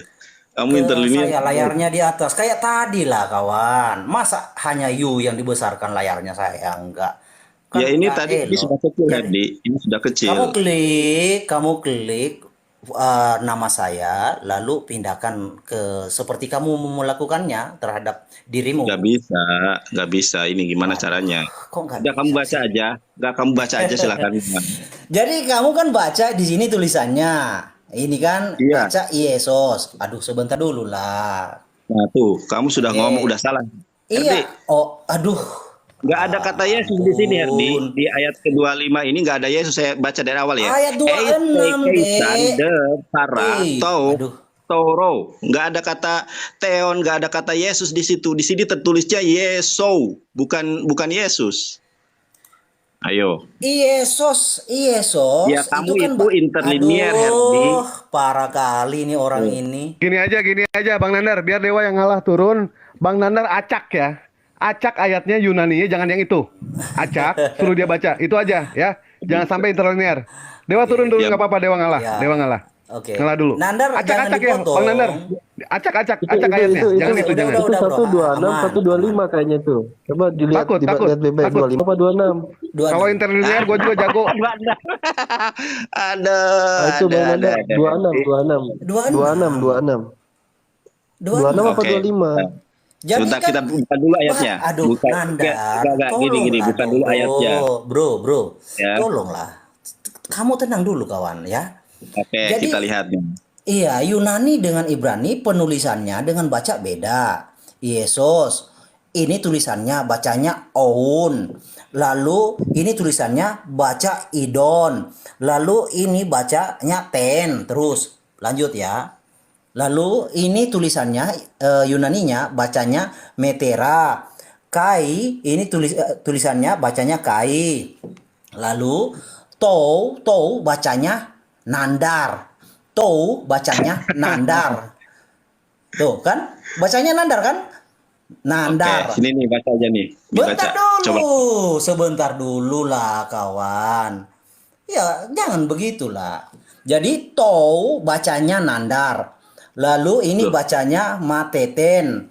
Lalu ini Parestota. Nah, O bacanya Hon. Hon ini maskulin, Dek. Ini Hon. O ini bacanya Hon, maskulin. Ini bacanya Tou, bacanya Nandar. Oke? Dah, silakan.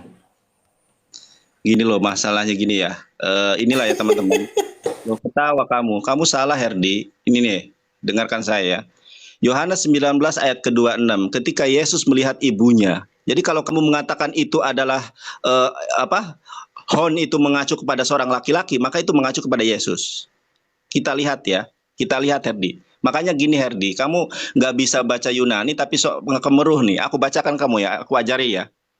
Yesus haun idon ten metera kaiton nandetetet. Nah, nih aku ulangi ya. Yesus haun idon ten metera kaiton mate ten patestota parestota hon ega falegeite metri.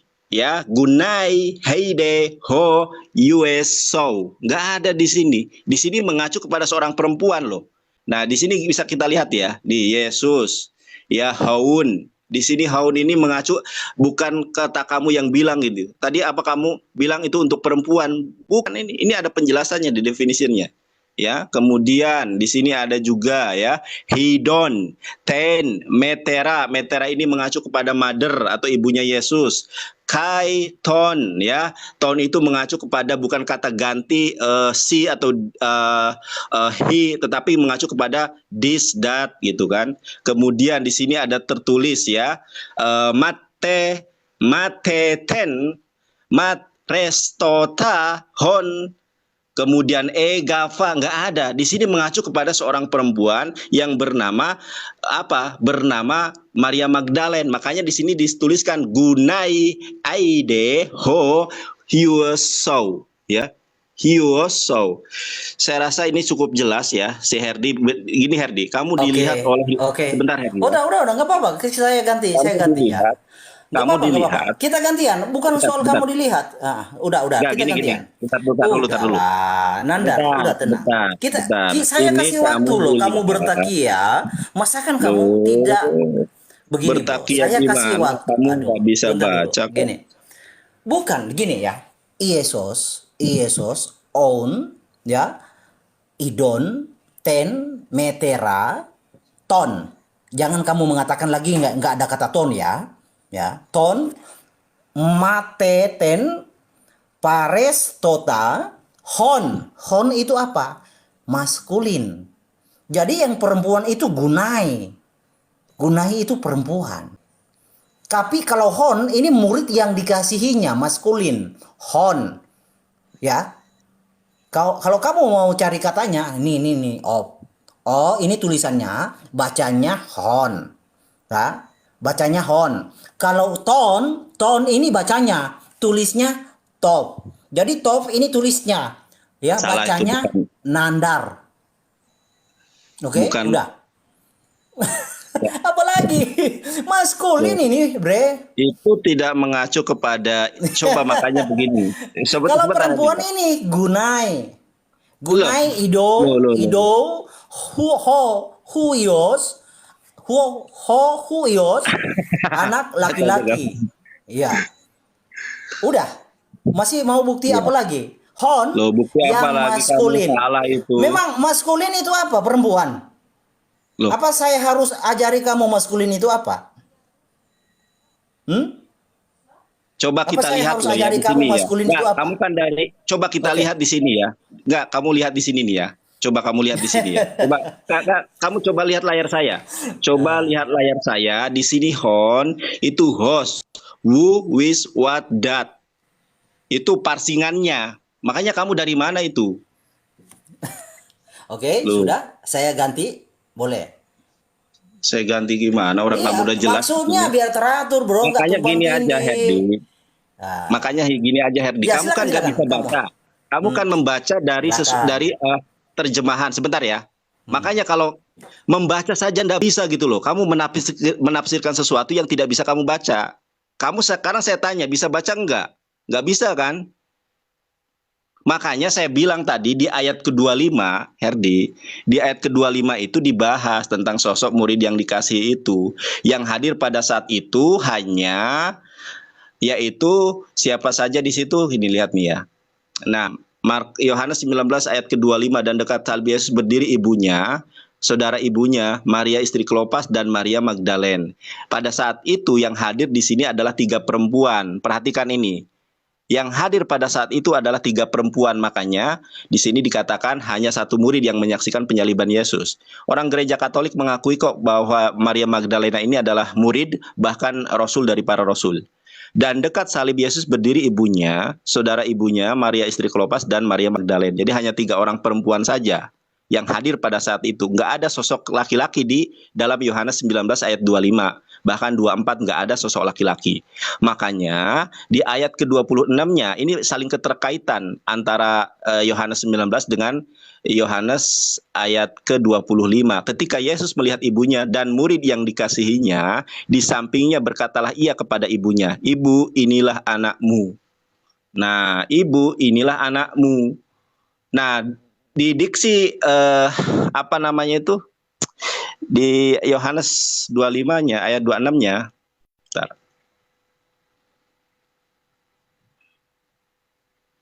Gantian Oke. aja. Ha, udah, gantian, udah. Udah, Ya, boleh. sebentar ini. Udah cukup. Ah, gini ya. Ya, Kamu simak sebentar ya. baik-baik ya.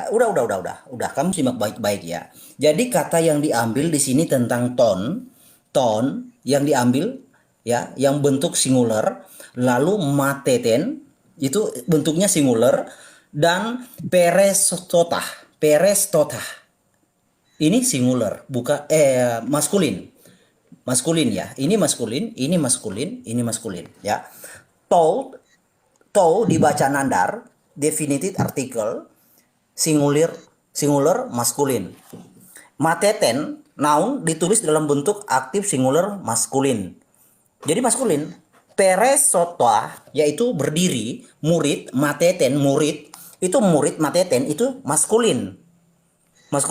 Lalu perestota itu juga yang berdiri, itu murid yang berdiri singular.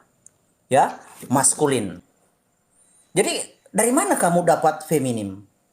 Siapa yang ngajarin justru kamu? dari ayat sebelumnya itu, makanya kamu baca di ayat ini. Kenapa Ayat ketahuan? sebelumnya, Kamu gini kawan, coba gini, lihat gini. di dalam Nandar, Yohanes, Nandar. sebentar ya. Kamu Di dalam bukan, Yohanes kamu kan hanya 19, bentar cocokmologi, dulu. Dek. Bentar, Bukan Nandar, tenang. cocokmologi, coba perhatikan ya. Enggak, perhatikan loh. Saya lagi ngomong Aduh, kenapa Anda takut. capek deh. Makanya saya bilang ya, Yohanes 19 ayat ke-25 yang menghadiri Udah nggak apa-apa. penyaliban Ini Yesus. ada Suma, ada Alwan buat topik yang lain. Ayo.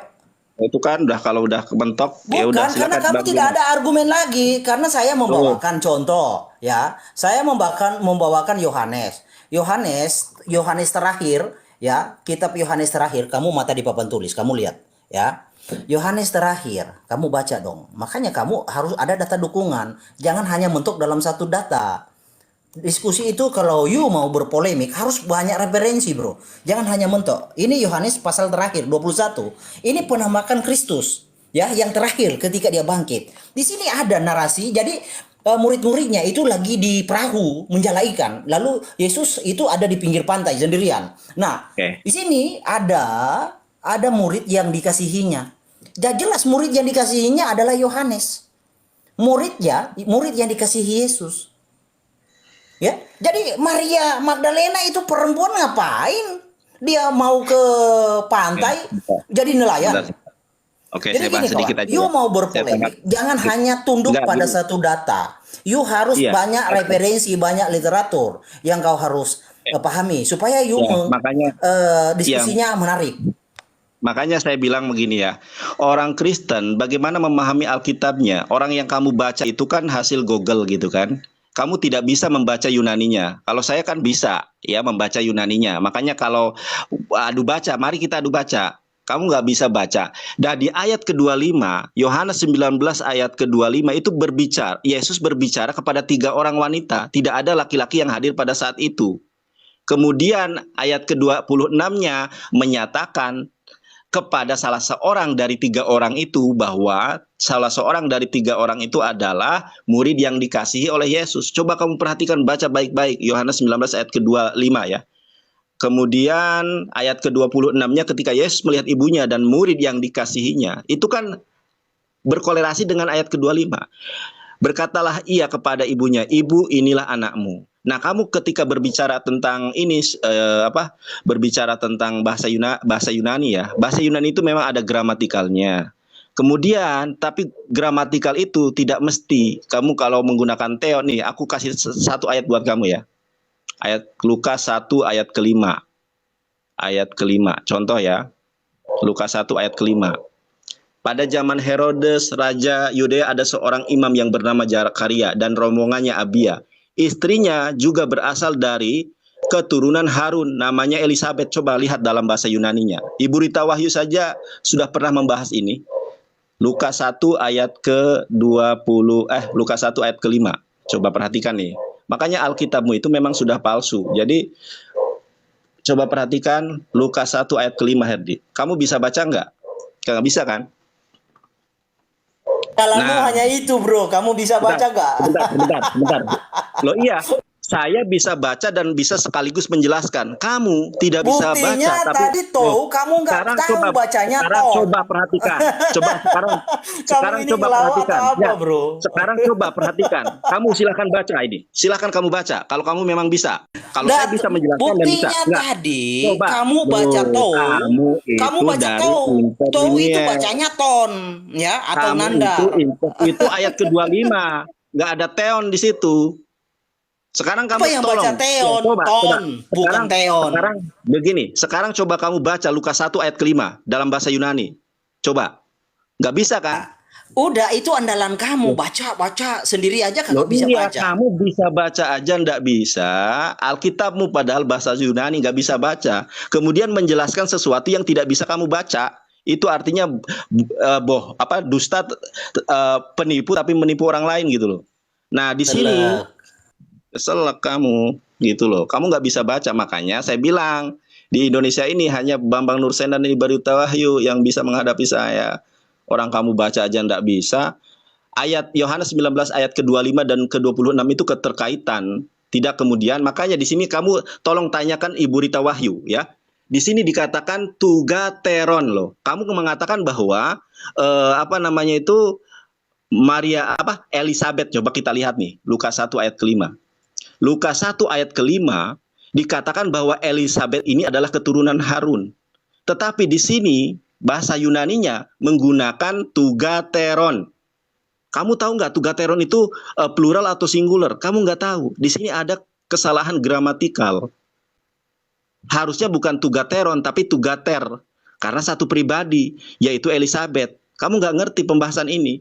Gitu. Oke, saya rasa cukup ya, biarkan penonton Belum, yang saya sangka dulu. Masa kamu begitu, bro? Saya sangka enggak, kamu dulu. bisa baca enggak? Kamu Loh. bisa baca enggak? Soalnya di sini ada Ustadz Juma juga ya. Nah, Ada Ustadz Alwan. ini Kamu susahnya. nggak bisa baca. Enggak, kamu bisa baca apa enggak? Kamu jawab aja dulu. Loh, kenapa ketawa? Iya. Kamu bisa Udah, baca saya enggak? sangka dulu. Kamu tenang dulu.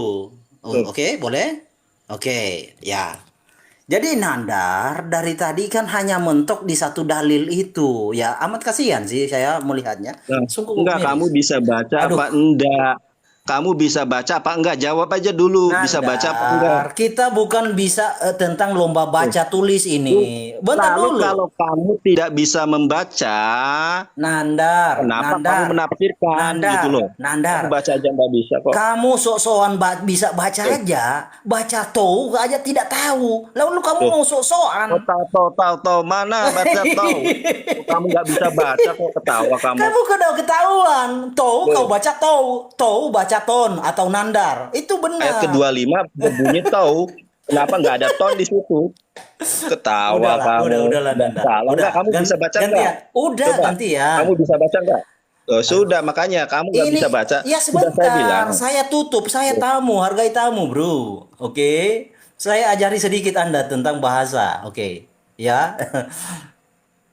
Jadi memang menyakitkan, bro, menyedihkan kalau sok-sokan lalu terbukti tidak tahu apa-apa, itu menyakitkan. Terbukti tidak tahu Aduh, apa gimana. Pindahkan layarnya ke saya besar. Ayo, cepat. Layarnya pindah ke saya. Ya sudah. Oke. Mana? Kayak kamu lah. Oke, ya. Kita baca lagi ya. Yang kamu ngotot dari tadi. Kamu kayak siapa ya kemarin itu debat dengan saya? Sudah Dari langsung aja. Kamu nggak awal. bisa baca kok. Bentar, saya mengingat-ingat memori saya. Saya pernah debat dengan seseorang itu dari awal sampai berakhir. Datanya hanya satu itu, mentok. Jadi kayak kamu ini, gak ada data lain pembanding begini-begini, kagak ada, mentok. Ya, jadi kok mati kameranya? Ya, kamu aja nggak ngeles ini. Loh. Yohanes 19 ayat 25 kalau di situ tahu. Oke, di dekat salib Yesus berdiri ibunya dan saudara ibunya, Maria istri Klopas dan Maria Magdalena. Kan tidak disebutkan jumlahnya, diuraikan. Ketika Yesus melihat ibunya dan murid yang dikasihinya, di sampingnya berkatalah ia kepada ibunya, "Ibu, inilah anakmu." Kan kita sudah uji tentang siapa murid yang dikasihinya. Secara gramatikal bahasa sudah diketahui bahwa adalah seorang pria. Lah, dan itu saya buktikan juga, bandingkan di dalam Yohanes terakhir, Yohanes 21, bahwa murid yang dikasihinya juga ada di situ ketika Kristus menampakkan dirinya kepada murid-muridnya yang di pantai Danau Tiberias yang sedang mencari ikan. Ya, itu Yohanes 21 no, bersama murid-muridnya. Oke, bentar ya, saya ada telepon. Ya. Oke. Sebentar dulu, sebentar. Ya, Udah, bentar. Nanda. Kamu baca aja ndak bisa, Herdi. Kamu sudah gemeteran Astagfirullah. begitu. Perhatikan saya. Kamu baca aja ndak Aduh, bisa. capek, Di dalam Nanda ini. Yohanes, sebentar ya. Di dalam Yohanes 19 ayat ke-25 di sini disebutkan. Jadi yang saya maksud ini tahu itu mengacu kepada siapa begitu ya. Ini yang hadir pada saat itu hanya 3 orang perempuan. Saya baca ya. Ais te keisan de fara tau setauro tau Yesu meter hauto kai he adelfetes metros hauto Maria he tau Clova kai Maria he Magdalen. Yohanes 19 ayat ke-25 berbicara tentang kehadiran hanya 3 orang perempuan yang hadir pada saat itu. Perempuan yang hadir pada saat itu hanya Maria ibunda Yesus, Maria istri Klopas, dan Maria Magdalene. Lalu di ayat ke-26, jadi orang Kristen ini begini ya, bodoh membodohi orang.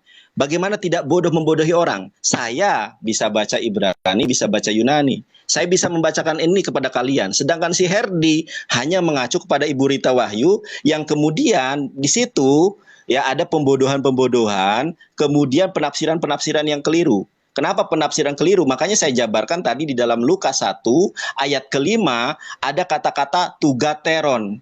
Padahal itu Elizabeth loh. Apakah Elizabeth laki-laki di situ menggunakan tugateron? Kalau kamu mengatakan bahwa tugateron itu hanya mengacu kepada seorang laki-laki, di dalam Lukas 1 ayat kelima di situ ada kesalahan. Tetapi Ibu Rita Wahyu tidak kemudian berlaku jujur bahwa itu kesalahan gramatikal. Nah, saya sudah membacakan ayatnya, Yohanes 19 ayat ke-25. Kemudian di dalam Yohanes 26, Yesus menjelaskan bahwa salah satu di antara 3 orang itu adalah Maria Magdalena. Merupakan dia adalah murid yang dikasihi oleh Yesus. Saya rasa itu cukup. Kamu tadi ketika membahas tentang penyaliban sudah tidak berdaya. Kemudian saya hanya kemudian menyampaikan ya terkait Yohanes 19 ayat ke-25 bahwa murid yang dikasihi Yesus itu adalah istri Yesus. Bukan tidak ada materi pembanding banyak, makanya saya undang kamu untuk membahas ini di lain kesempatan. Karena pembahasan kita udah. Enggak, gini, Saya yang kamu tutup. bisa baca Bukan enggak? kamu. Pertanyaan saya, kamu menjelaskan sesuatu tapi kamu tidak bisa bacanya. Bagaimana itu? Kamu bisa baca enggak? Kalau kamu bisa baca, saya acungi jempol dan saya bilang, oke Herdi. Kamu malu dong. Kamu Ada bisa Suma, ada baca apa Alwan kok enggak? kayak gitu. Loh enggak, makanya saya tanya, kamu bisa baca Lagian apa ini enggak? di rumah kamu, bro. Jangan kayak gitu lah. Lah Itu ada iya, kawan-kawanmu itu. Ada Suma, ada Alwan. Saya tahu ada Ustadz Alwan, makanya saya Iya, jangan selesaikan bikin dulu. malu mereka berdua lah, seniormu. Siapa yang malu? Justru kamu yang malu. Kamu tidak bisa baca kok, sok menafsirkan Alkitabmu yang kamu sendiri Udah, tidak bisa gini, baca. saya ajak Ya udah. kamu, ya, di dalam Yohanes 21. Baca mulai dari Ya ayat 20 sampai... Gini aja. Udah. Gini aja Herdi. Gini. Udah Herdi, gini ya. Kita nanti bahas sebentar Herdi, dengarkan ini ruangan saya. Jangan ketakutan begitu. Iya, nggak ada ketakutan. Kamu baca aja nggak bisa. Ketika Kamu baca aja Petrus nggak bisa. melihat Bentar. murid itu, murid yang Sebentar. dikasihi, Sebentar. dia berkata kepada Kristus, Tuhan, apakah yang akan terjadi dengan dia? Dia ini laki-laki. Oke, dia. Ia berkata, ini dia, kepada dia. Iya, Dia nanti ini kita laki-laki. oke siap Udah, Herdi. Bentar ya. udah. Herdi, Jadi ya, murid bentar. yang Bentar, Herdi. Bentar, murid Herdi. yang Woi. dikasihi Iya, itu nanti adalah kita dia. bahas. Nanti kita bahas. Kenapa kamu tertawa? Kamu sudah kalah debat bahas penyaliban. Kalah, Yowe. Saya sih nggak masalah, bro. Enggak, kamu. Iya, sebentar. Kamu aja udah nggak bisa baca Iya. gini. Makanya Saya berikan tugasnya kamu bukan menang debat, tapi menampar orang-orang Nanti yang... saya berikan kamu kesempatan untuk belajar. Orang kamu baca aja nggak bisa. Kalau kamu nggak mampu Saya- kasih ke Alwan dan Suma, Loh. ayo. Iya, kamu dari tadi sudah nggak bisa menyanggah pernyataan saya kok. Dari awal saya hanya menjelaskan tentang Yohanes 19:25 sebagai tambahan saja loh. Gini bro, Iya, sudah, makanya itu sudah. jangan Sebentar. kelewatan. Aduh. Tadi tuh kau baca nandar kan? Iya, Kau baca nandar aduh. tadi. Udah. Kamu baca aja nggak bisa. Ingat loh ya.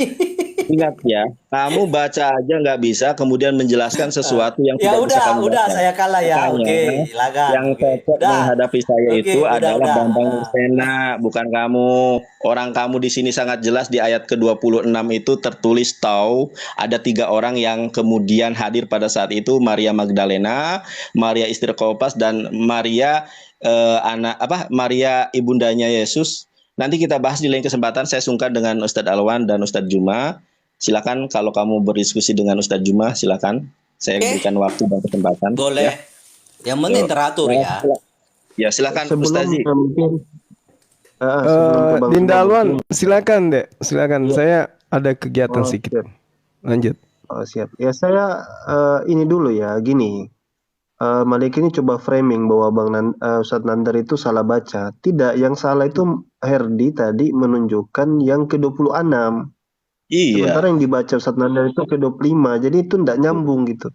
Oke, Ya. tuh Herdi ya. Gini, Aneh gini gitu. kawan, gini, bentar. Jangan Ya tadi di-framing Anda kayak gitu. tunjukkan kan nomor ayat Gini. yang nomor 26 kan? Yang kita bahas Yang kan dibaca murid nomor yang 25. dikasih, bentar, bro. Yang kita bahas kan murid yang dikasihinya di ayat 26. Iya. Ya Lu itu siapa? gini. Sebentar. Enggak, gini. Sebentar Herdi, sebentar. Gantian. Tadi Anda sudah bicara dari tadi ya.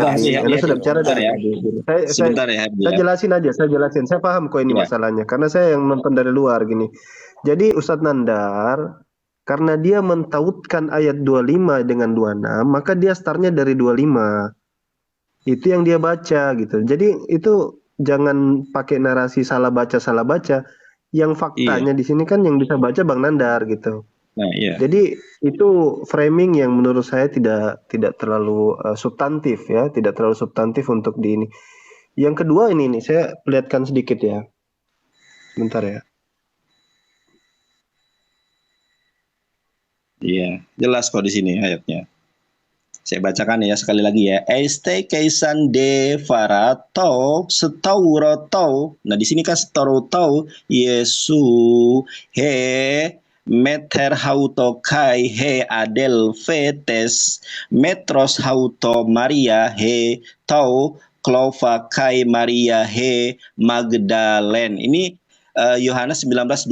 Jadi teman-teman Kristen, saya kan bisa baca bahasa Yunani, sedangkan Herdi kan nggak bisa baca. Tapi Herdi berusaha untuk menjelaskan sesuatu yang tidak dia bisa baca. Kemudian yang tadi itu adalah ayat ke-26. Jadi Herdi nggak nyambung sebetulnya. Paham sampai di situ. Tadi Ustadz Alwan sudah benar. Gitu ya.